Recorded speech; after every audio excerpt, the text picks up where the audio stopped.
we're here to evolve each other. And then when shit's hitting the fan, I'm triggered by her, she's triggered by me, we're in our shit.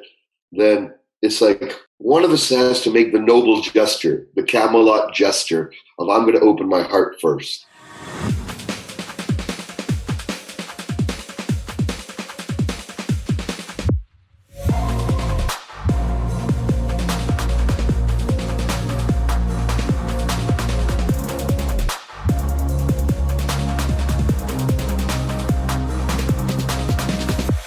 Hey, what's up? Jason Gaddis here, back with another episode of the Smart Couple Podcast. Episode 140. All right, psyched to have you here. Thanks for hanging with us. And let's get into it. If you're new, this podcast is all about long-term relationship, partnership, monogamy, hanging with one person for many, many years through the ups and downs. And how do we succeed at that? How do we do well in that context? And more, we see that this is challenging because of the rise in polyamory and the divorce rate being, what it is. It's obviously hard to partner with someone. A lot of people say, hey, biologically, we're just not designed for this.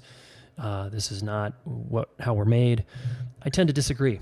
If you look at the animal kingdom, there are many animals that are monogamous, such as the bald eagle, and there are many animals that are non-monogamous and very polyamorous, right? And animals that will choose, the male will mate with multiple partners, and sometimes the female will mate with multiple partners. So there's no overlay here that this is, I don't subscribe to this, we're not wired for long-term partnership.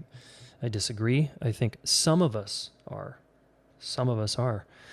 And you've got to find out what you're made of. If you stick it out with one person for a long time and you don't quit on it and quit on yourself and you stay in the fire and both parties are involved, because that's the only way it's going to work, then I guarantee you, and you have tools, I guarantee you're going to get to another special place where there's a lot more empowerment, sexiness, and joy on the other side of any of your challenges. But you got to do the work to get through that, okay? Yeah, and if you're returning, of course, welcome back. Quick heads up, we have a contest coming up, listener, so check this out. I'm going to give you details soon on the contest, and this contest could win you a free ticket to the Relationship Schools weekend live event, September 29th and October 1st. So put that date in your calendar right now. That's a Friday afternoon, all day Saturday, all day Sunday here in Boulder, Colorado. It's the opening weekend of our 9-month training, which you don't have to do. You can just come to the weekend portion, right? And we're opening that up now. Go to jasongaddis.com/rsweekend if you want to find out more. And if you really want to jump in as a contest participant, you're going to have to be a member of the Smart Couple Podcast, and you will have had to leave us a review on iTunes. Those are your two basic qualifications, okay? I might throw in one more, but you may as well get warmed up there. So in the meantime, leave us a review. Go to jasongaddis.com/podcast review, and there's instructions on how to do that right from your phone. And you'll need to take a screenshot of that so we have proof that you indeed did leave a review, all right? And then the next thing is you got to be in our Smart Couple Facebook group. So jasongaddis.com/Smart Couple group will take you right to the Facebook page, okay? And you can ask to join. So stay tuned, coming up for more info on the contest. This episode in particular is going to be geared toward the men. Now, if you're a woman, obviously, please listen in and glean some really interesting tips here. As one of my friends and mentors, Satyen who's on this episode, will share. He's got lots of incredible insights. Okay, this is a guy who studied with David Data for many years and taught his own seminars for many, many years, and now teaches therapists and coaches and leaders all around the world. So this guy is a force, and I've had him and his wife on the podcast, episode 37, if you want to go check that out. They talk about an affair they got through and lots of other challenges and how they became stronger through a really, really big challenge. Okay, their parents, they've been married 30 plus years now, and this is a man who knows what the hell he's talking about here. And so please check out the other podcast, episode 37, if you haven't listened to it and you're interested in this one. You'll hear from his wife and how they work it in their own marriage. And there was a lot of really good practical tips on that one as well. Okay, so in this episode, Satyen breaks it down for the men, and he talks about the 4 freedoms. Okay, a lot of men are in the conversation about feeling trapped in their job or in a relationship, and so we perk up when we hear, ooh, how can I be more free? How can I have more freedom? And Satyen has a great quadrant map of the 4 freedoms, so you're going to want to listen to that part. He's also got a great tip on how to transition from your purpose, if you're on purpose, back to your relationship, and how to do that well, because that's something I've struggled with. How do I walk out this door and go connect with my wife and my family and not bring work with me and all that stress or all the joy that work brings me? So that was really, really helpful for me. We get into the pain some of you men know personally from firsthand experience about not feeling like you're on your purpose or on your path in life. And that is painful. And I've been there. I know what that's like as well. For a lot of men, this is especially masculine-oriented men who know that they want to go out and hunt something and bring home food for their family. That's essentially your purpose. And if you don't know what that is, it just creates a lot of suffering. So he's got some good tips there. He talks a lot, his frames are a lot in the masculine, feminine, the masculine being the warrior consciousness and the feminine being the sage. So I think you're going to like his frames, and they're interesting to try on. Okay, so we're not talking about the gender binary thing. However, this conversation is definitely geared towards a more masculine man and a more feminine woman, whatever that means to you, okay? He also talks about the number one thing he's learned as a man with his wife, right? There's one huge tip here, and you're going to want to listen to that, all right? Now, this is a good episode, again, for the men. Women, I think you're getting a lot out of this, and you're going to wonder why your guy is not behaving this way, and you're going to want a man like this, right? It's certainly going to call you forward. And for the guys, this is a leader here talking to us and calling us forward. So listen up, all right? Here's a little bit about Satyen Raja. I'm just going to read this, okay? He is the founder and president of Warrior Sage, a living synthesis of Eastern wisdom and Western practicality, combining the power of the warrior and the wisdom of the sage. He's a lifetime black belt martial artist and penetrating real visionary who compels his clients to harness their greatest obstacles and transform them into their most powerful gifts. Satyen draws from the realms of unparalleled techniques of life mastery, his profound life experience, and his natural ability to navigate beyond societal, cultural, and conditioned identities to attain peak consciousness. Okay, he's a master in a plethora of healing and consciousness-raising modalities. Satyen is unique in the world of business and life coaching. His revolutionary methods attract CEOs, entrepreneurs, high-level leaders from around the world. His provocative methods combined with his dynamic personality and passion for accelerated evolution create fundamental breakthroughs. All right, on and on. This guy is a beast, right? So I'll include his links in the show notes, and we'll mention those at the end of the interview as well. And of course, listen to the end for your action step. Okay, guys? Enjoy this deep and enlivening conversation with Satyen Raja. All right, welcome to the podcast, Satyen Raja. Hey, Jason. Thanks for having me, as always. Yeah, man. So good to see you again. As I was sharing just before, I've been following your posts and the relationship work. And that's very close to me, to, the cultivation of people who can help other people to have better relationships. Because, when we crack that code and work that, to me, like, that's one of the pillars of life. One of the deep satisfactions is to have passion for me with my wife. And so kudos to you and your team and all your growing students around that. Thanks. Thank you. Yeah. And thanks for being a mentor along the way. Yeah. Okay. So I want to get back into this conversation around relationships. And as I've interviewed a lot of people, as you know, one of the challenges, the common challenges that comes up is dealing with our own stuff that gets triggered inevitably in a partnership, particularly a long-term relationship. I mean, any relationship really, work relationships, friendships, but it really gets pretty hot and intense in the fire of partnership. So, you've been married a long time, you've had your own set of challenges, you work with people all the time, and I wanted to get into how we deal with our own problems, our own baggage, because I think, from my experience with you, you have some pretty effective systems for that are maybe outside the norm or people aren't maybe familiar with yet. Well, thank you. You know, first of all, I think a lot of it has to do with attitude towards the relationship and the crucible, the container in which you can choose to hold a relationship with. It can be superficial, where you're there just for the basics of life, for sex and security and whatever else, or you can elevate that intention and make it for where you're enjoying life together, learning together in relationship, inspiring one another. Then ultimately, I think relationship can even grow into where your combined passion with your partner, if you really cultivate it, not just sexual passion for sure, but also intellectual connection, um, you know, uh, going in the right place at the right time, and then ultimately a bigger purpose. And the relationship can find a bigger purpose than just being together, bigger purpose than just having kids and the kids alone, something even bigger than that. So I think when we try to source that, I try to do that with my wife, Suzanne.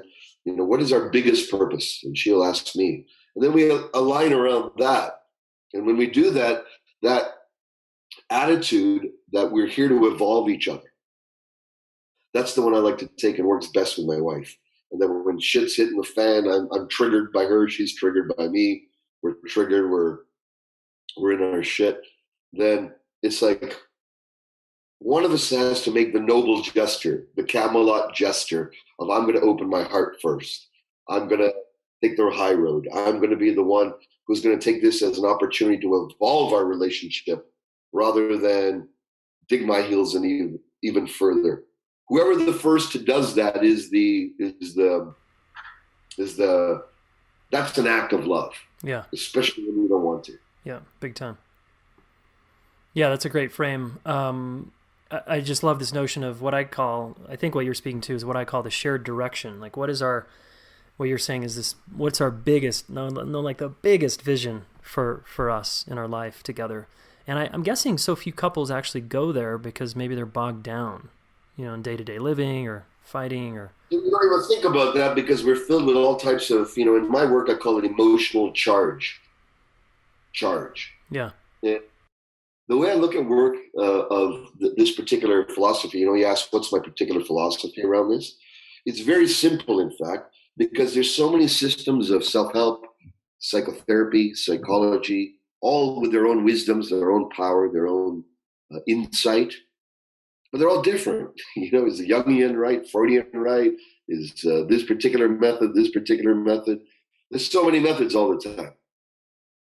And then the efficacy of whatever tools you use, that's one thing. And then the other thing is the person who's wielding those tools. Are you good at it? Are you mediocre at it? Are you a master at it? Are you just starting out at it?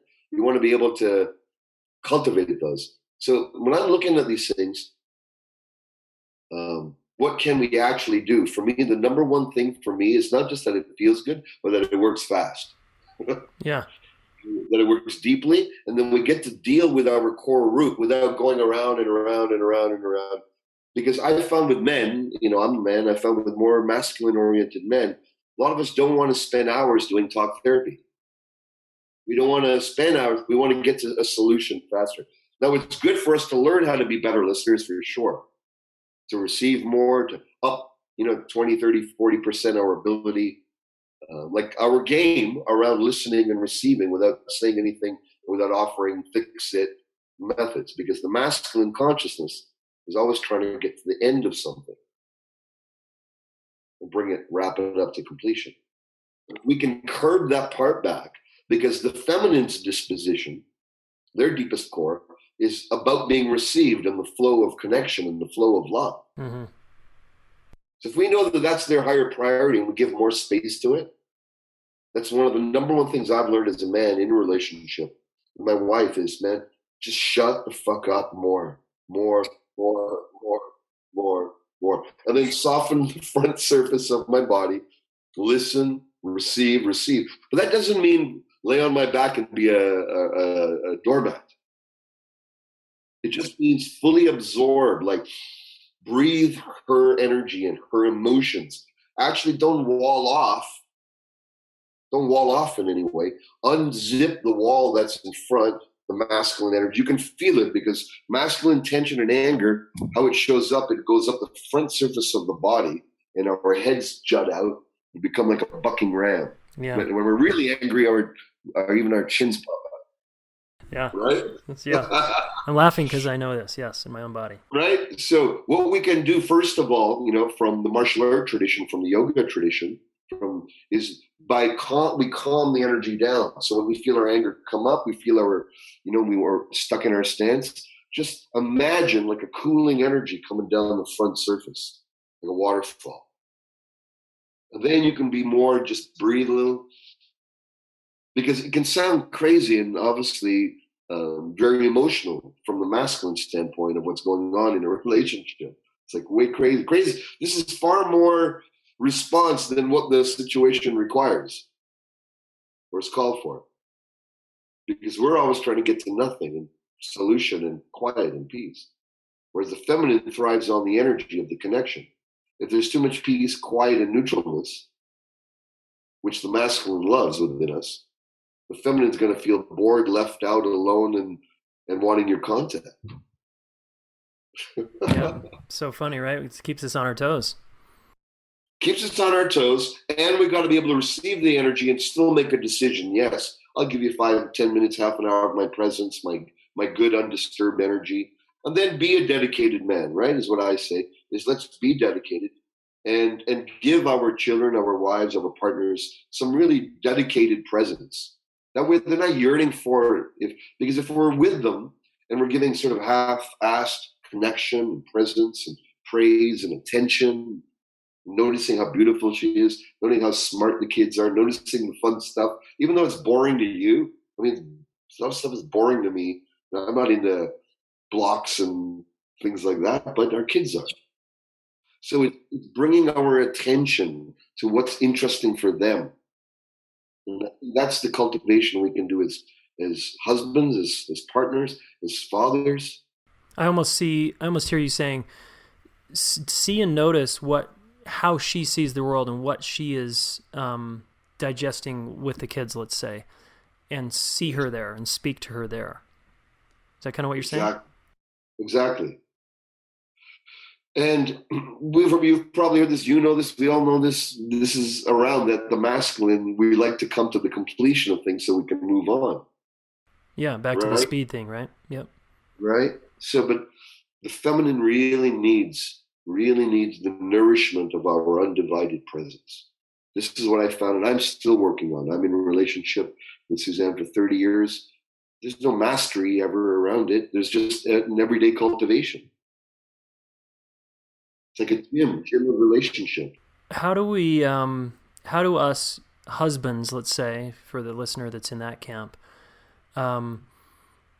who have a mission, and that's really important to us, and we want to work all the time, right? Because you're saying we've got to learn how to give our undivided attention to her. But for some men, they're going to translate that as, I got to stop doing my mission, I got to stop doing my work, and now I got to just be present all the time for her. I know that's not what you're saying. So just unpack that a little bit. Sure. So for me, it used to be either or, so I know exactly what you're talking about. I used to have that division in my mind. It's either this or this. My attention is on this. And then when I was in business and work, I'm thinking of, feeling guilty, I'm not there. And then when I'm with them, I can't get all these thoughts of things I got to get done. This is like the classic male mind. Right, trying to push that out of my mind as well, right? So what I've been personally focusing on the last few years myself is equilibrium. It's not sexy to have equilibrium, balance. It's not sexy, that sound. We're always thinking, hey, let's crush it, hey, let's man up and all of that. But equilibrium doesn't sound too manly. But I think it's one of the wisest things we can do for the long-term warrior within us. We can build our short-term warrior, our medium-term warrior, but the long-term warrior equilibrium pays off. And to me, that's divided into these freedoms, what I call the freedoms. Faith, which is belief in self and divinity, whatever that is to yourself, within the universe, that it's working, it's on your side. Belief in yourself, so that's faith. Family, so your relationships, making sure that they're healthy, you're nurturing them. And faith also requires, the faith is like studying, learning, expanding your mind, expanding your repertoire, your knowledge, learning to meditate, learning to check more, becoming wiser. Wisdom is an undervalued thing nowadays. In the old days, it was valued. The wise people were at the top, and the ones who had the most bling bling, they weren't as respected. Now it's the other way around. Those who have wisdom are shunned and made fun of, and those who have bling bling are idolized. So if we can reverse that trajectory in ourselves, we'll grow that faith side. And that'll affect our family and our relationship. And then finance. So with our finance, it's not just about making more, it's about having peace. Peace. For me, for a period of my life, I was driven by more. And I had balancing forces. Because when you really push too much of the warrior, what happens is we diminish the sage, the wisdom development. Mm-hmm. Just like our technology is ahead of perhaps our wisdom as mankind we've got things that can kill the whole planet, but are we wise enough to wield those? Probably not so much. So if we can up that wisdom, we can up that. So faith, family, finance, and having peace. So stay earning within our means, spending within our energy, eliminating debt, dissolving out of our life for real. Then we get more of our own power back. Focusing on how can I up-level my offer in the world? How can I up-level my skill, my trade? Doesn't matter what type, if you're working or you're running big corporations. It's like when we can really dial ourselves up to, hey, listen, what can I do to give even 100% better service today? Yeah, I love it. What value am I really bringing to the world? Can I really get behind that and offer it? Yeah. And then in fitness, we could have faith really well. We could have finance. We could have our money really, a family, our relationships going smooth. But if we don't have the energy in our body, then we can't fulfill a strong mission. We tire out while we're on the path of our mission. So fitness is, and it's not about big. It's not becoming ripped. It's not always about becoming the star for other people. If that happens as a result, great. But the motivation that I like to source in myself is I care less about how ripped I look. For me, I train Brazilian Jiu-Jitsu, and that for me that has been a training and a sport that's really helped me develop my warrior side as well as my awareness, and keeps me clean. It keeps me humble because every day I'm getting my ass whipped. Yeah. And once in a while I'm doing that to someone else. So it's also good for the healthy ego, right? Because it's based, so whatever that challenge is that for yourself, that's not just honing your body, but you're honing your mind. You're challenging yourself in fitness. You're proving this for no one else. You're challenging your own self to go beyond your comfort zone. And so those quadrants all together, faith, family, finance, and fitness, they should all be done with fun. Fun is the underlying magic, right? Or else you get too serious, you become too heavy. You know what I mean? To me, the archetype of the warrior is this driven, good intention, getting actions done. And the sage, the wisdom, the sage is a part of us that knows how to surrender, how to invite, how to express our feelings, how to really how to lower importance on things and not work ourselves up into any type of drama. Yeah. Are you saying, just to clarify, is the warrior a little more masculine and the sage is more feminine? Is it that obvious? That, yeah, I would say that for sure. Okay. I would say that for sure. Yep. So you're saying this man, us, a guy listening, has to, he can get into the either or camp. My woman just wants me to be present all the time and just wants me to listen to her. And now I'm thinking about work and I'm not present. But you're saying if we bring in the warrior and the sage into our relationship with her, chances are that's going to go better. Yeah. The sage will have you become more connected, have deeper emotional connection, which then leads, you see, the feminine body, her heart and genitals, her sexual energy and her heart are deeply connected right from birth. So when you're, it's for her vagina, for her sexuality, for her energy to be really open and sensual and really wanting you, her heart's got to open first so the energy goes down. Mm-hmm. Totally. Now, for the masculine body, it's the exact opposite. The sexual energy's got to open first before the heart goes, and that energy goes up to open the heart.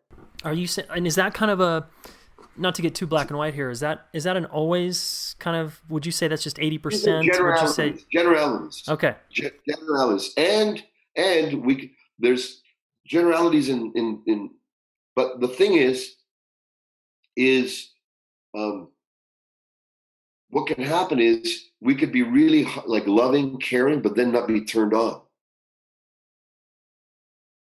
We could be turned on, really horny and hot with our partners or whatever, and get turned on, and we may not feel so loving in that moment.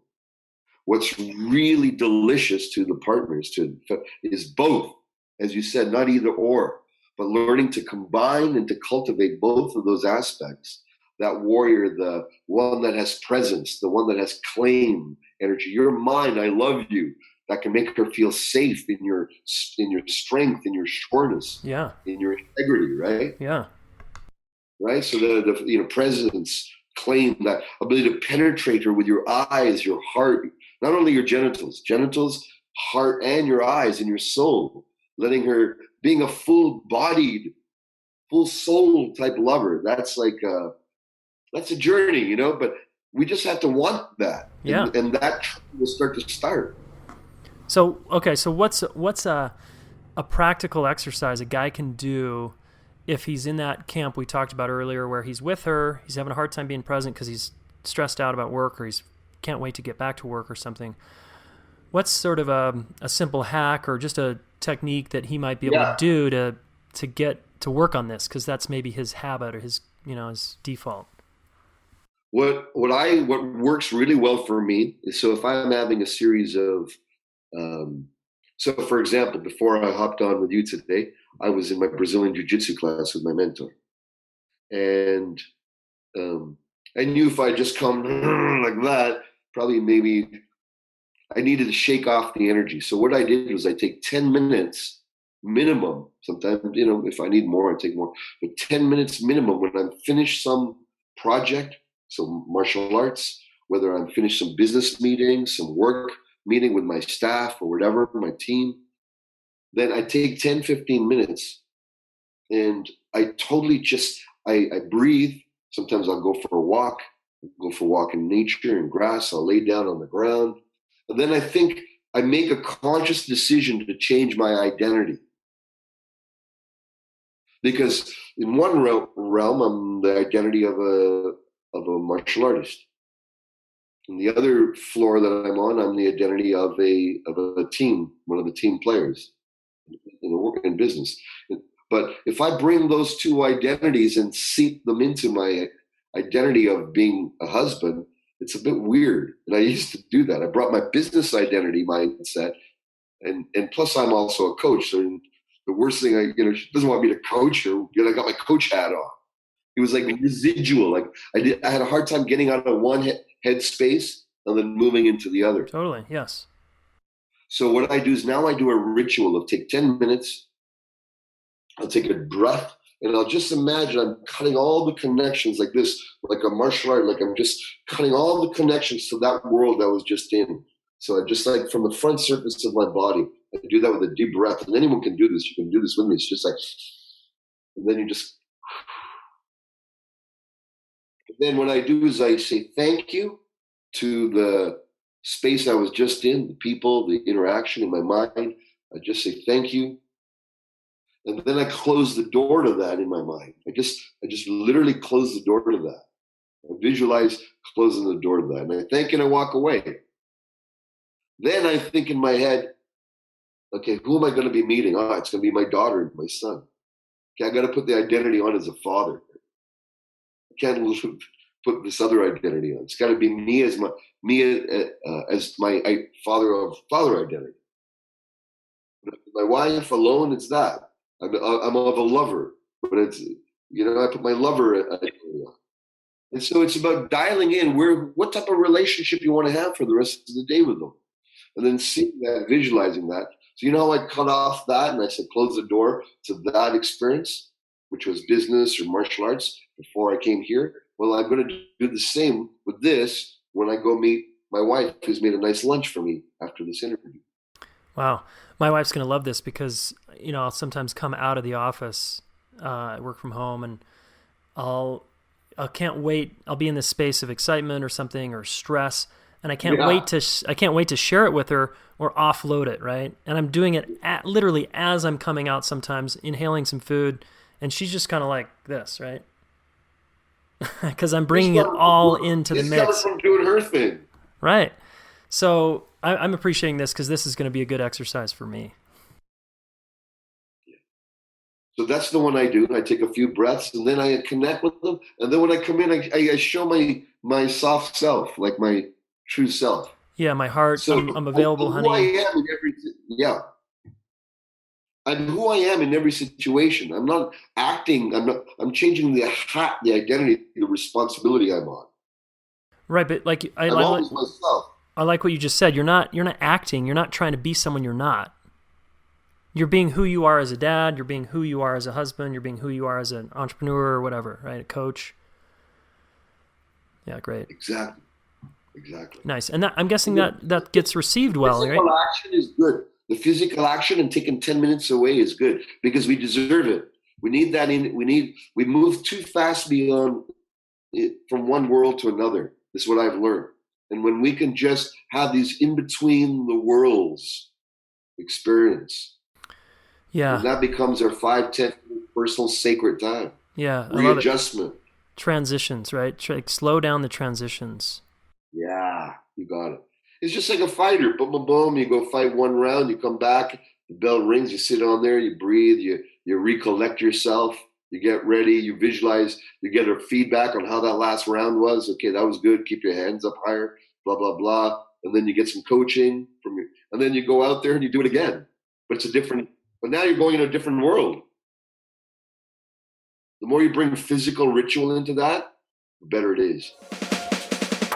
Yo, quick interruption here from our sponsor, The Relationships School. The Deep Psychology of Intimate Relationships is the 9-month class you never got in your formal education.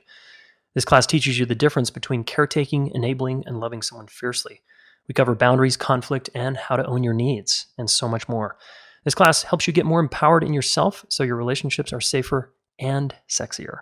Here's what one man recently said about his experience. Hey, my name's Warren. I'm a member of the Relationship School who just graduated. I'm continuing on to be an apprentice, and I can speak from firsthand that this has changed every relationship I have.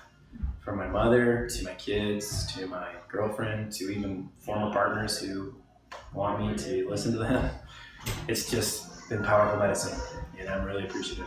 That's right. Warren got a big result because he put in the effort. He committed himself to 9 months of training, and he got so served that he kept going. He is training now to become a relationship coach.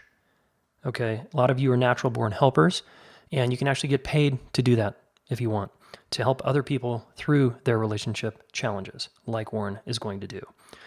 Okay, if you want to find out more, go to jasongaddis.com relationship school, where you can watch all the testimonials, read more about it, get educated.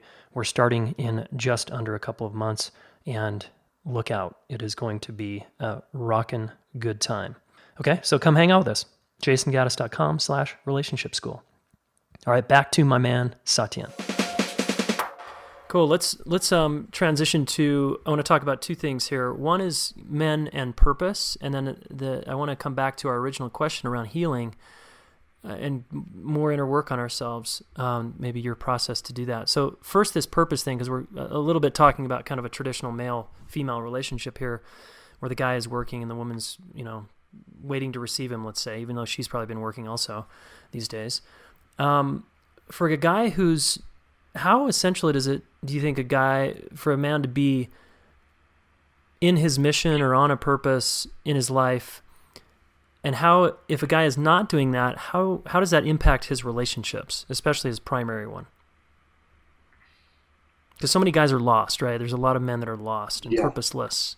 Yeah, I know, man. And that's, when I see my brothers out there who are lost, who don't know their mission, that's like, and when I've been lost and I haven't known my mission, I've been in those in-between phases where my previous mission ran its course. I did it for years and it wasn't true for me anymore. And I was in that phase of, okay, what's next? That's a delicate period for the masculine. Yeah, big time. Delicate. All right. In the old days, we would honor it. Nowadays, we sometimes are shameful of it and hide it or go towards distractions or drugs or booze or try to hurry up and find the answer. So we're in our heads all the time trying to figure it out. Yeah. So how crucial it is the masculine within us needs to feel that it's navigating towards something bigger, something deeper, something that has more truth than the current truth that's being lived.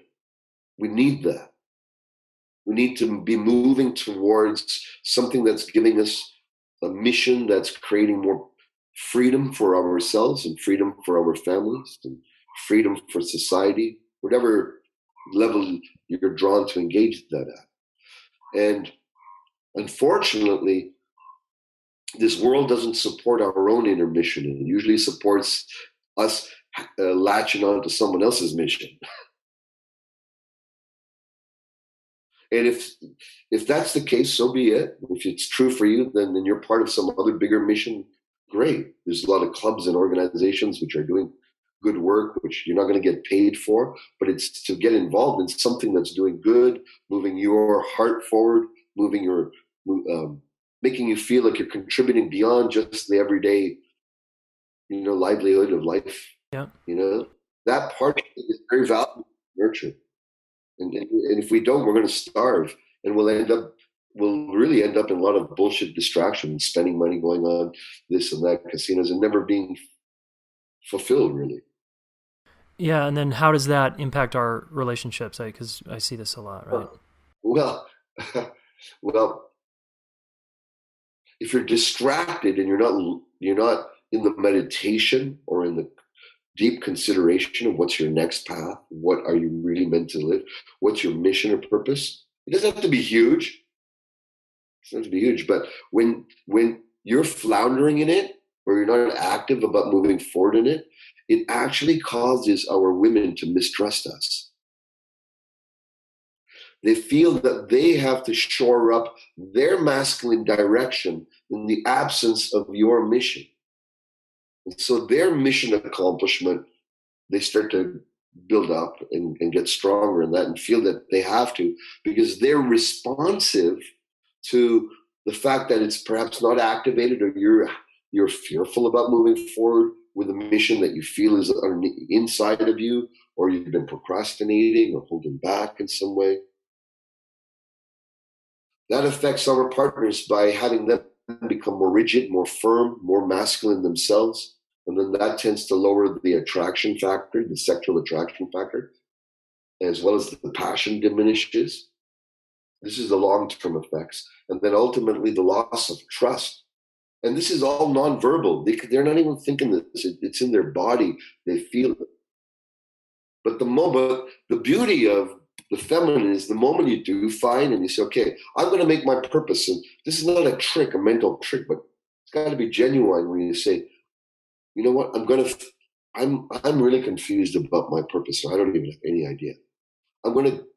Where can I start? Google, how to find your purpose.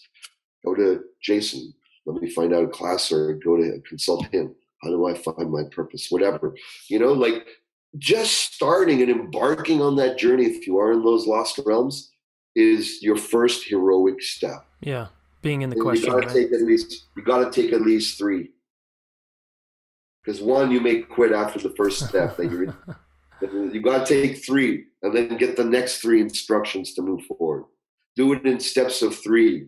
If you try to think my purpose now, I need to know the 50 steps of building this worldwide thing that changes kids' lives. Well, no. What's the next 3 fucking things you got to do? No more, no less, and do that.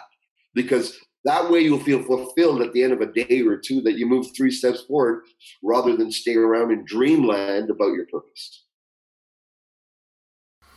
Yeah, I love it. I mean, it seems harder for guys these days, especially got men of privilege, because they're so medicated down to life has almost gotten easy in a certain way. Like the distractions are endless, right? Away from myself and my journey. I can, any pain I feel and experience, I can just medicate somehow. I can jerk off, I can eat food, I can drink, I can smoke, I can get on the web and just endlessly surf. I mean, it seems, I don't know, if you're older than I am, so would you say that's true? Like, has it gotten in a way harder because we're like more disconnected, or has this always been the case? Well, for a long, long time, our ancestors were faced with day-to-day challenge and death. Totally, right? And the purpose is clear.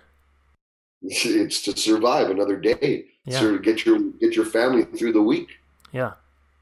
Put food on the table for thousands and millions of years.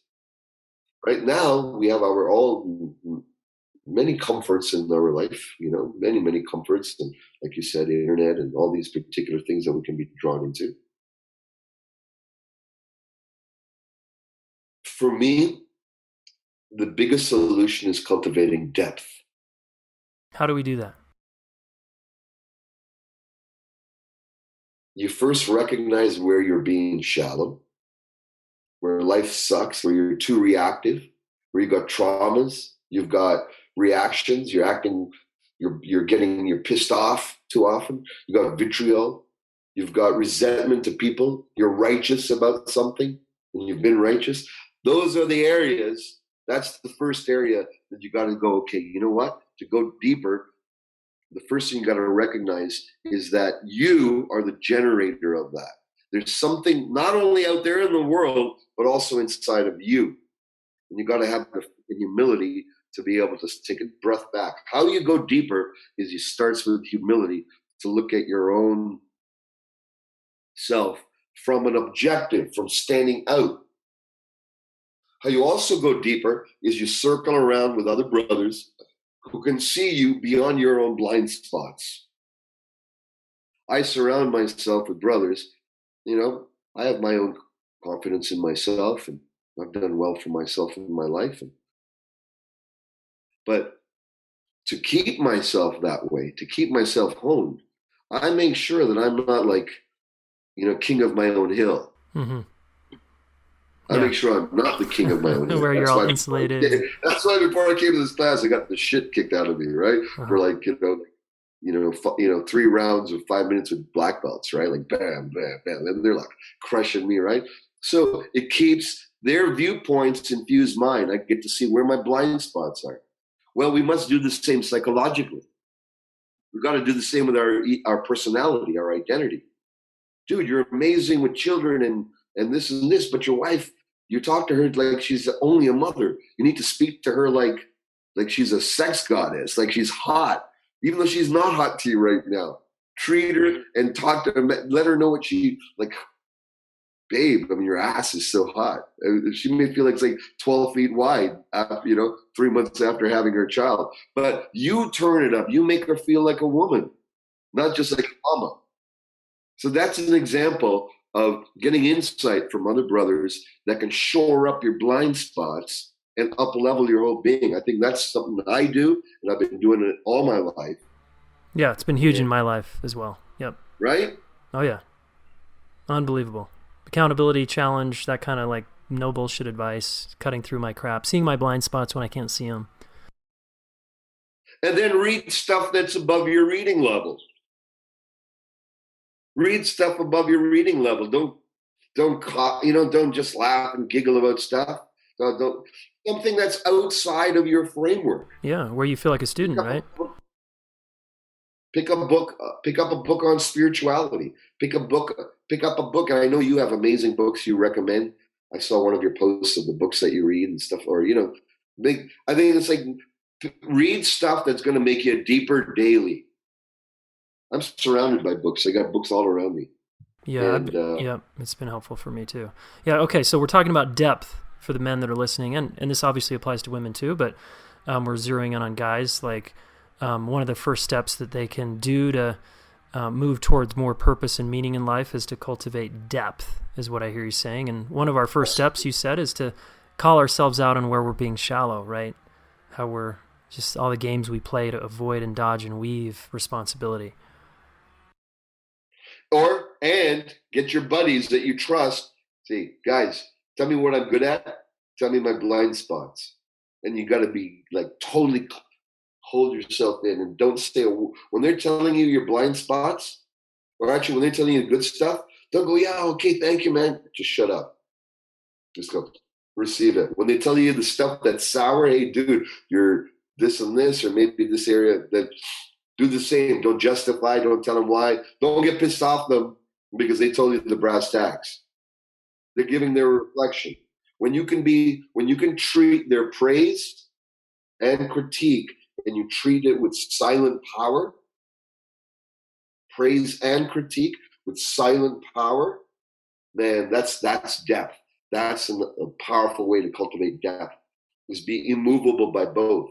Be nurtured and get insight from both, but don't collapse in praise. Oh, really? Oh, God, the world loves me. Next moment someone says, I can't stand you, you'll collapse. Yeah, totally.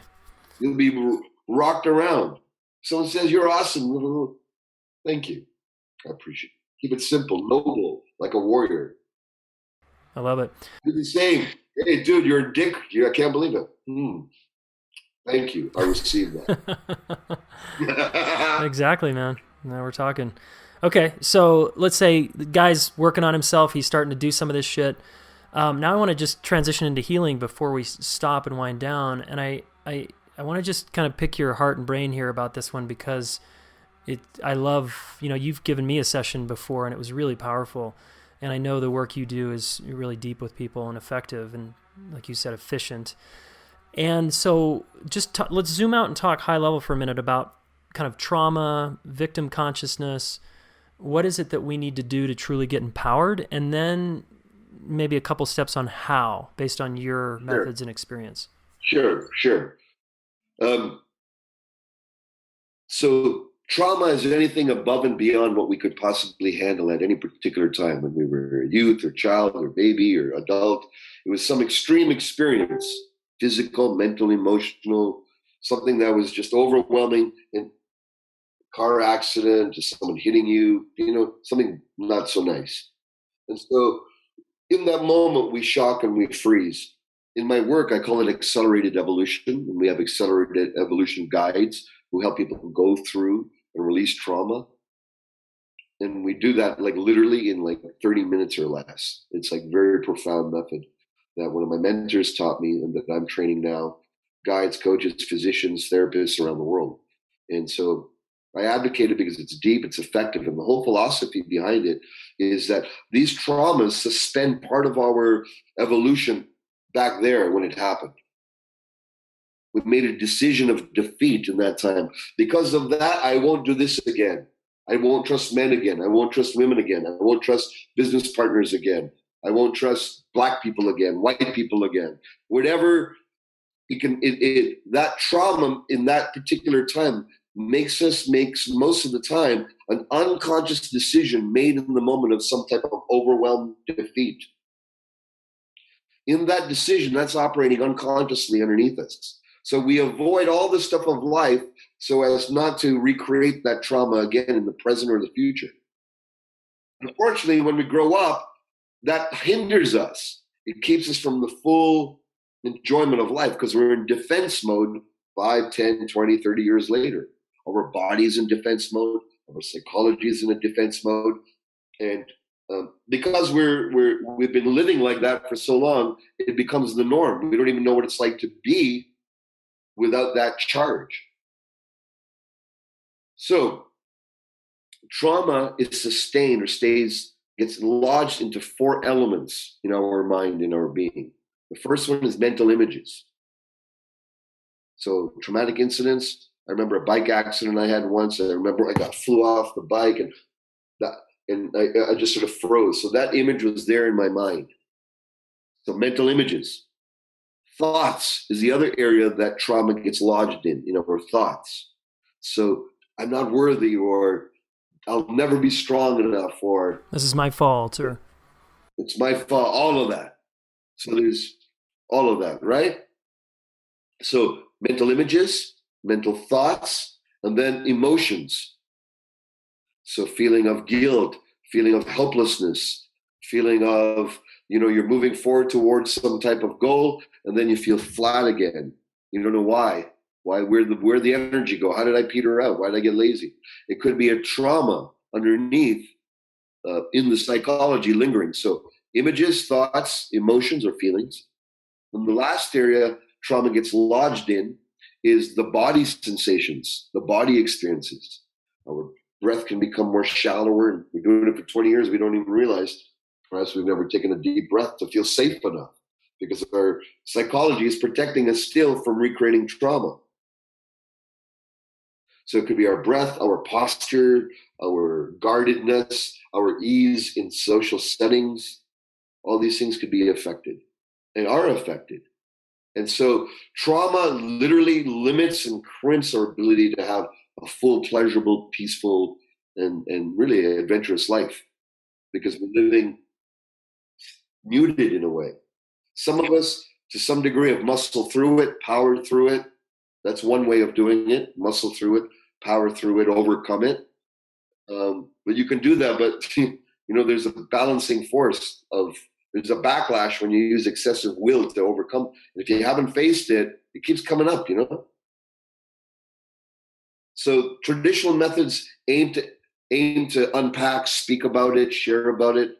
In this particular method that I offer, called accelerated evolution, we seek to eliminate the charge in the mental images, thoughts, emotions, and body sensations thoroughly, 100%. And we do that in a very short 1, 2, 3, very, very few sessions that are required to do that. And then what it does, it dissolves that negative charge. And then when it's dissolved from the past, and that energy that was trapped in the past from your shock, your trauma, guess what? That energy gets liberated, freed up to come back in this present. And it shows up as creativity. It shows up as ease. It shows up as more fluidity in relationships. It shows up as opportunities coming to you. So that's what happens when you freed up the trapped energy. That charge really is locked in. Yeah, it's amazing. What would you say is maybe one key difference or a couple key differences between what you're talking about in your methods and, say, traditional psychotherapy? I'm trained in therapy as well, and there's very powerful uses in many ways. For me, accelerated evolution represents the cutting edge of relief, in the sense of it's fast. First of all, we don't need to take a long history on what happened at all. So what I like about that is I don't have to sit with the client and listen to another, I don't have to put them through the pain of reliving and saying all what happened in the trauma again. They've already been traumatized.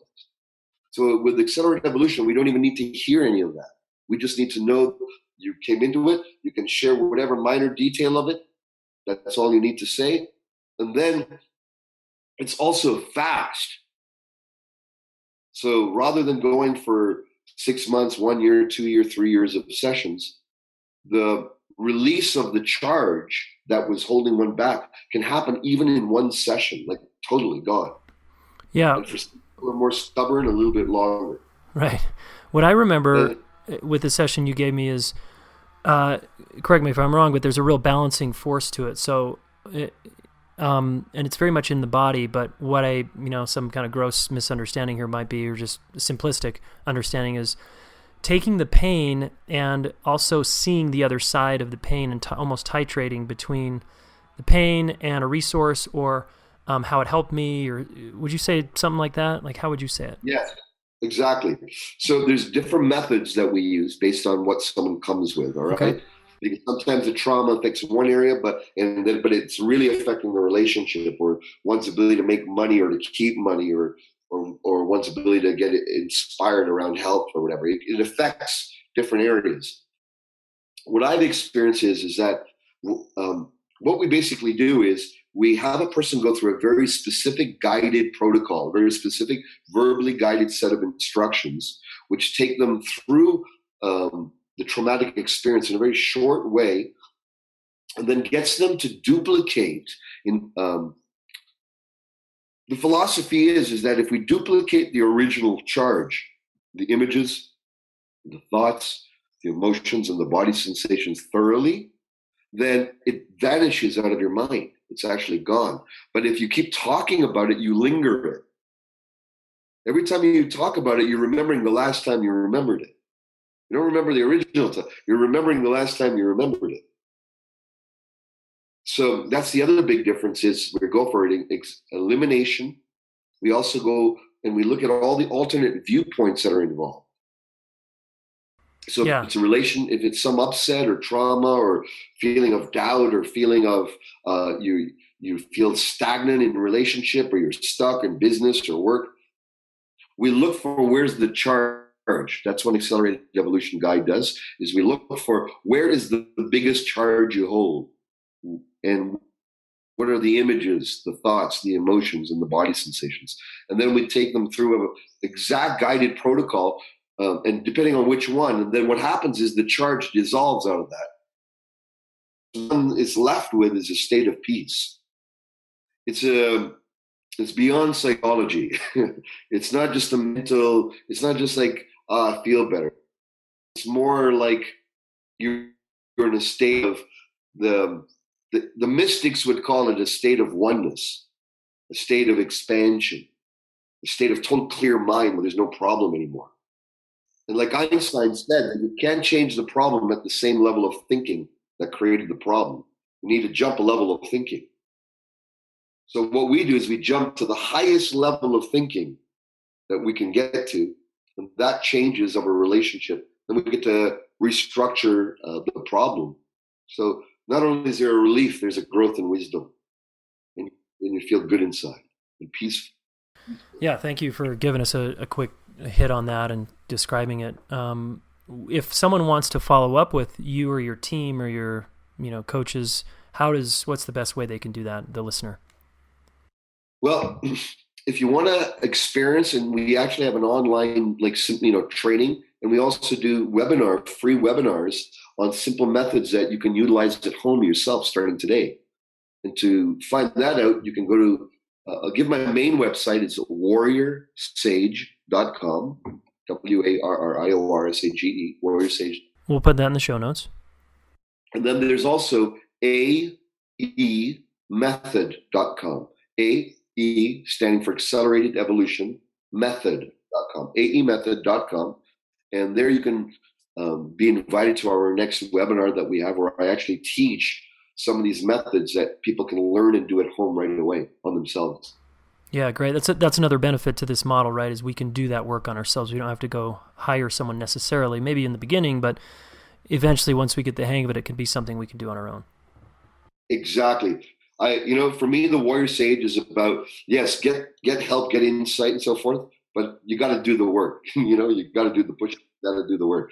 So to learn how to get yourself and get your own mind in peak performance, peak alignment, peak existence, solo processing, doing these methods in a solo way is very powerful. It's like meditation, mindfulness on steroids, really. Yeah. Super cool, man. Awesome. So we'll include all that resource in the website. And Satyen and his wife, Suzanne, have a new website there, warriorsage.com. It's beautiful. There's lots of great resources in there. So we'll include that. And then circling back as we wind down and stop to the men, what's kind of final parting words to a guy out there who's, just in pain, stuck in his relationship specifically? There's some relational pain, and then that obviously sets off the bigger pain that, my life isn't what I want it to be. Yeah. What are your sort of parting words for that man? Well, I'm going to come from a really high up place here, okay, for a sec. Really high up. And, for me, this world is a world of duality, polarities. There's going to be tides, upswings and downswings. It's cyclical. It's cyclical. There'll be like waves of the ocean, time they come in and they come out and so forth. I want you to know, from a place of my compassion from man to man, everyone listening and being part of this, it's like at the end of the day, you're actually not going to win. Our bodies will die. Our highest hopes, dreams, and aspirations will come to an end. We'll cease. If there's anything else, great. I'm open to that. And I have my beliefs around that. I'm sure everyone has their own. But I'm not going to wait for that time. I'm not going to wait for this after the death. I don't know, really. Truly, if we're really truly, we can have belief. But it's meant to be, it's not really knowable. So knowing that the end of life is you're going to fail, then the paradoxical warrior sage practice is to allow yourself to fail totally inside your mind. If you have a goal, you feel you're trying to latch on to something, business, career, wife, this, whatever, children, and if you're not doing well in a certain area and you're at the end, in your mind's eye and your being, feel it failing all the freaking way to the end.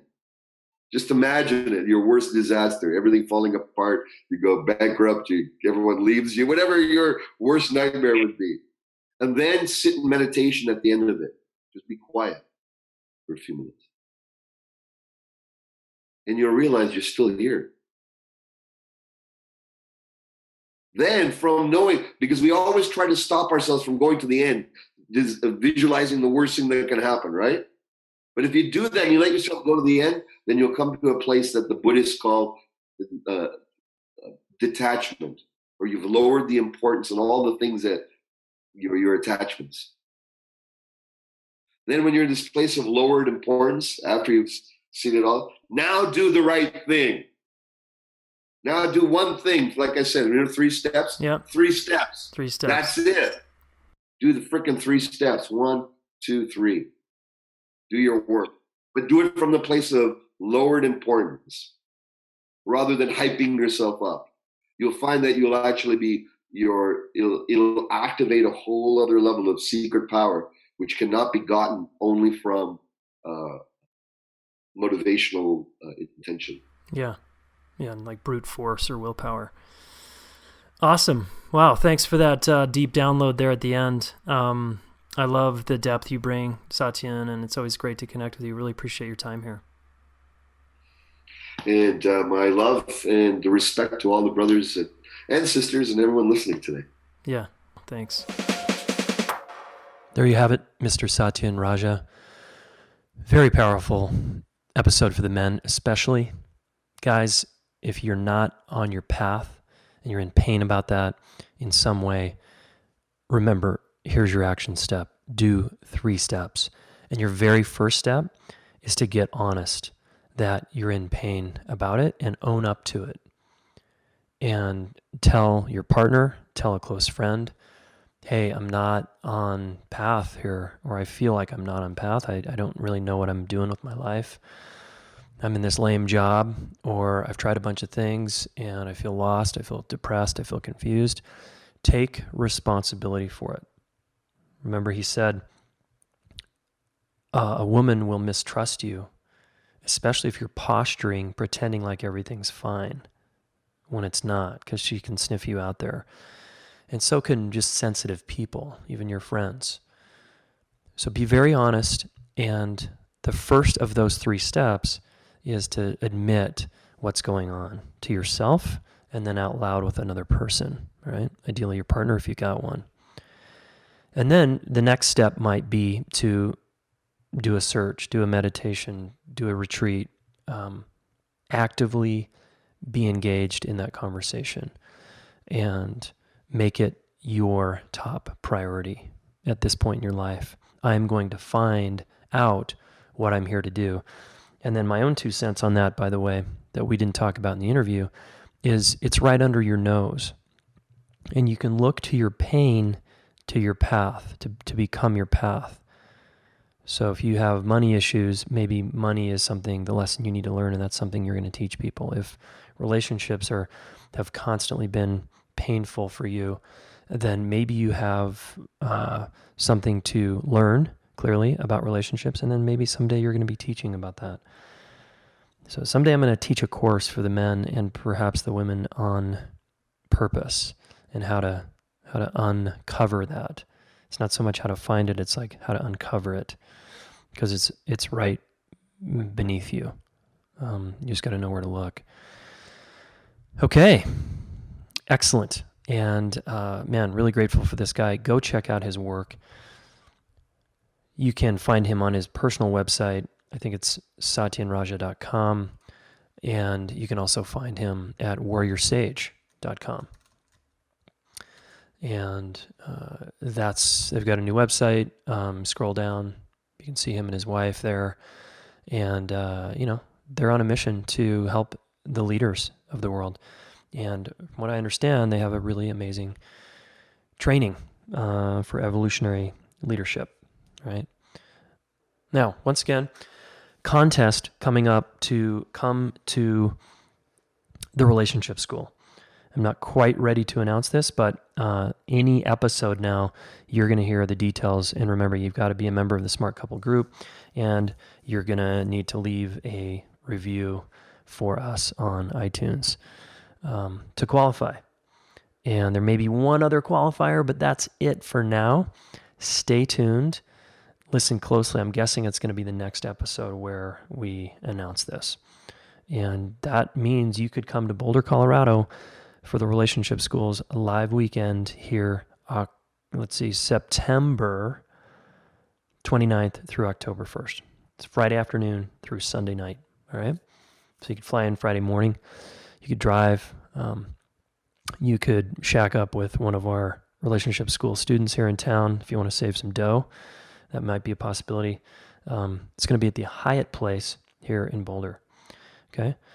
So I'm psyched to meet you in person if you want to take the leap and invest in yourself, right? Do something like that for yourself this year. If you don't want to do the 9-month training, then come to the weekend, okay? And more details coming on that soon. Okay, folks, great to connect with you here, and we'll talk very soon.